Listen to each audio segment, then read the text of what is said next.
Magandang umaga, class. Ang tema natin na pag-uusapan ngayon o tatalakayin ngayon ay ang temang tulang, tangka at haiku. Bago tayo magsimula ay magsagawa po muna tayo ng panalangin. Father in heaven, holy be your name. Your kingdom come will be done on earth as in heaven.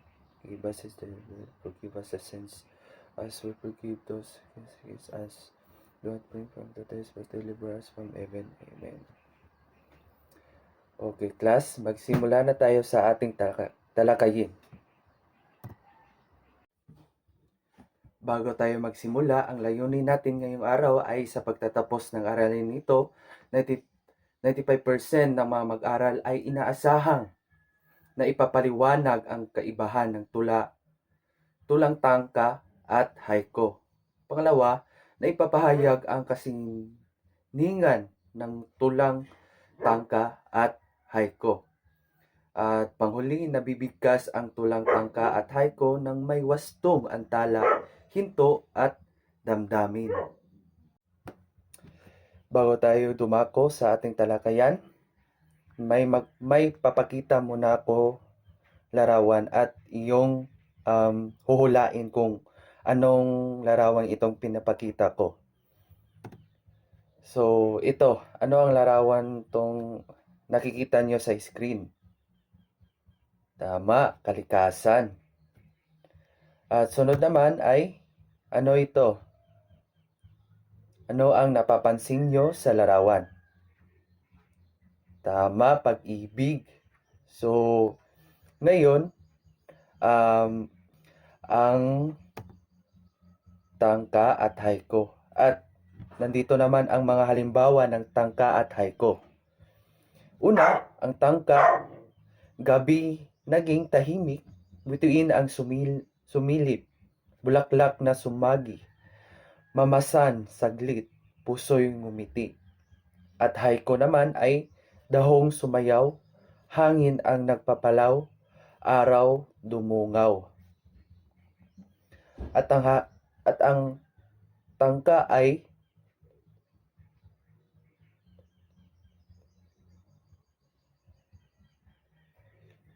pito, ito, halimbawa,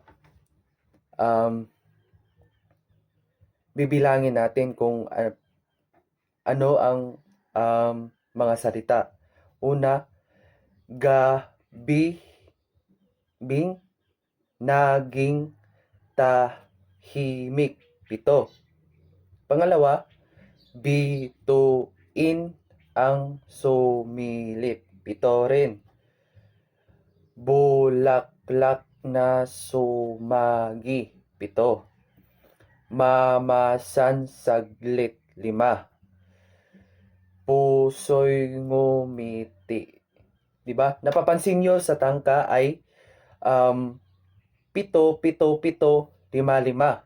At tumako naman tayo sa haiku, dahong sumayaw, 5. Hangin ang nagpagalaw.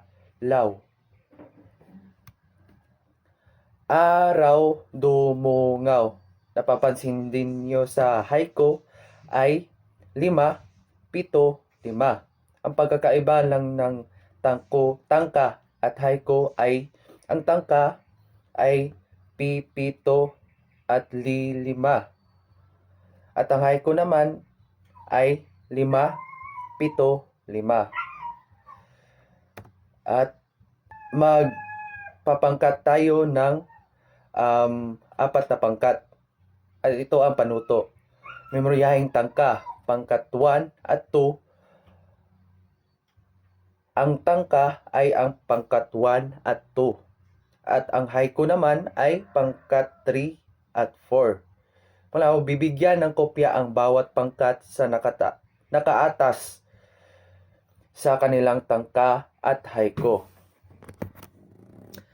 At bibigyan kasin ito sa klase na may tamang tono, diin at antala.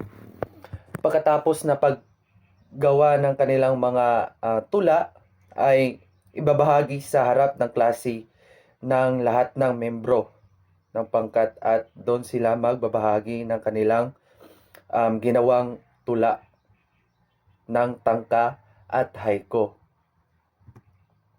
At paano nga ba nakakatulong ang tangka at haiku sa pagpapahayag ng ating emosyon? Nakakatulong ang mga tangka at haiku sa ating emosyon kasi pinapahiwatig nila ang ating mga damdamin o mga pahayag na sa pamamagitan ng pagsusulat nito ay magagaan ang ating emosyon at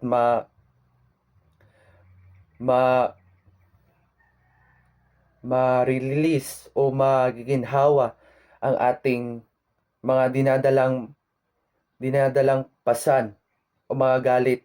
Sa pamamagitan nitong pagsusulat ay inilalahad natin ang mga emosyon natin at galit para magagaan ang ating pakiramdam.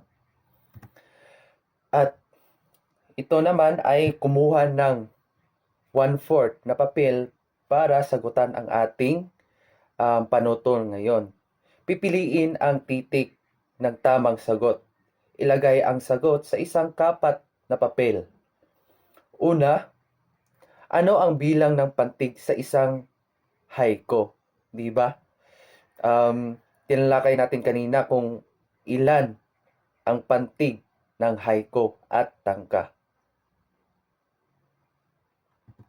Pangalawa, ilan ang linya ng isang tangka?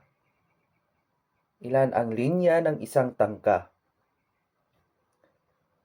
Pangatlo, ano ang pagkakaiba ng haiku at tangka sa bilang ng linya? Diba? Tinalakay na rin natin kanina kung ano ang pagkakaiba ng haika at tangka sa bilang ng linya.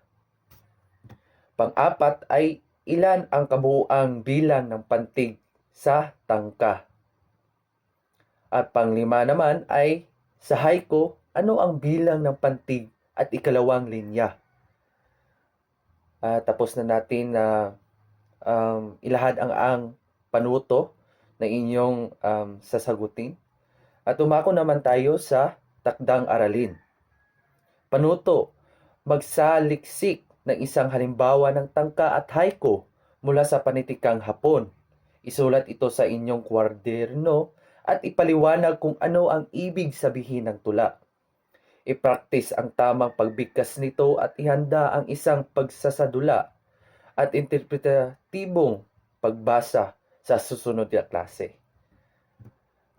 Doon lang nagtatapos ang ating talakayan ngayong araw, ang tangka at haiku. Maraming salamat sa pakikinig.